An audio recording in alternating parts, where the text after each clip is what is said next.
केरो जानकी नाथ सहाय करे तो कौन, सीम की चाप सके को तासु, बड़ रखवार रमापति जासु। यदि भगवान तुम्हारे अनुकूल हैं और शनिचर 7.5 है तो कुछ नहीं बिगड़ने वाला, मंगल ही मंगल होगा।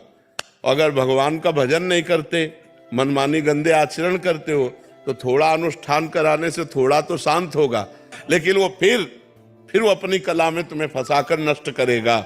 इसलिए हमें लगता है कि जो वैदिक अनुष्ठान करवा सके तो करवा ले, नहीं भगवान का नाम लेकर के, भगवान का आश्रय लेकर हर ग्रहों को शांत किया जा सकता है। खूब नाम जप करो, हर ग्रह शांत हो जाएंगे, अपने आप शांत हो जाएंगे। कह रहे बड़ो चिंतन, जैसे कुछ भी परेशानी आती है तो ऐसा लगा 7.5 आ गया। ले ऐसा। अच्छा ये बताओ, जिसके ग्रह नक्षत्र विपरीत नहीं होते उसको समस्या नहीं मिलती क्या? जो हमने पाप कर्म किए वो हमें भोगने पड़ेंगे कि नहीं भोगने पड़ेंगे? तो शरीर की रचना 2 कर्मों से हुई, पाप और पुण्य दोनों के मिश्रित से हुई, तो कभी सुख आएगा कभी दुख आएगा।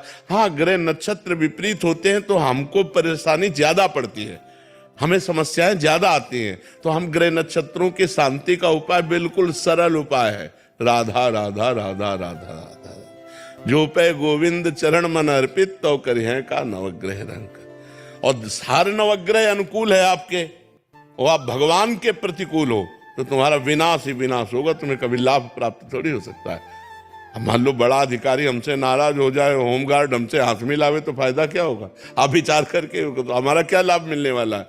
तो बड़े अधिकारी अखिल कोटि ब्रह्मांडों के तात्पर्य भगवान है, हम भगवान के प्रतिकूल चल रहे हैं तो कुछ नहीं होगा। और कुछ ना करो और केवल भगवान का आश्रय ले लो, हर ग्रह नक्षत्र आपके अनुकूल होंगे। कभी इनकी हमने मान्यता ही नहीं की कि कोई, और कभी ये भी चरवाना नहीं चाहिए। नहीं कि अब हमारे आगे क्या होने वाला है, आगे जो होगा सो देख लेंगे, भगवान देख लेंगे, भगवान के शरण में है, राधा राधा राधा। समझ रहे ना? ये आज की समस्या में तो हम परेशान है, आगे की समस्या और हम मोल ले कि आगे क्या होने वाला है। अरे ब्रह्मा जी ने जो हमारे भाग्य में लिख दिया उसे कोई मिटा नहीं सकता, बात समझना। जो विधना ने लिख दिया 6ठे राव के अंक, राई घटे न तिल बढ़े, राई घटे न तिल बढ़े, रहु रे जीव निशंक। एकदम निर्भय रहो और भगवान का भरोसा रखो, सब जगह ठीक हो जाएगा।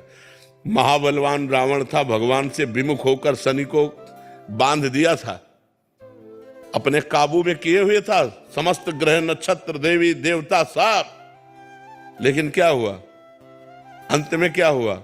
उसकी खोपड़ियों को जैसे कोई फुटबॉल मारता है ना, ऐसे बंदर लात मारते थे। तो मंदोदरी जी ने कहा, राम विमुख अस हाल तुम्हारा, ये जो तुम्हारा हाल है ये राम विमुख अस हाल तुम्हारा, रहा न को कुल रोवन हारा। और जबकि इतना सामर्थ्य था कि शनि को भी बंदी बनाए हुए था। तू बिगाड़ने आया हमारे ऊपर 7.5 में ना, उसी को बंदी बना दिया। अब आप विचार करो, इतना बलवान रावण, आखिरकार पूरी लंका का विनाश हुआ और रावण का नाश हुआ। क्यों? राम विमुख अस हाल तुम्हारा, शंकर सास विष्णु अज को ही, राख न सके राम कर द्रोही। अगर भगवान से विमुख हो गया तो विश्व में कोई रखने वाला नहीं। इसलिए हमें लगता है भगवान का आश्रय लेकर हमें नाम जप करना चाहिए। और अगर हमारे पास धन हो, व्यवस्था हो, तो पंडितों को बुलाकर विद्वान जनों से गृह शांति भी करवा लेना चाहिए, कोई परेशानी नहीं है। लेकिन ये पक्की बात है, अगर आप गृह शांति ना भी कराएं और भगवान का नाम जप करें तो आपका अमंगल नहीं हो सकता, मंगल ही होगा। क्योंकि आज तक भगवान के भजन करने वाले का अमंगल नहीं हुआ, जो भगवान का भजन करते हैं।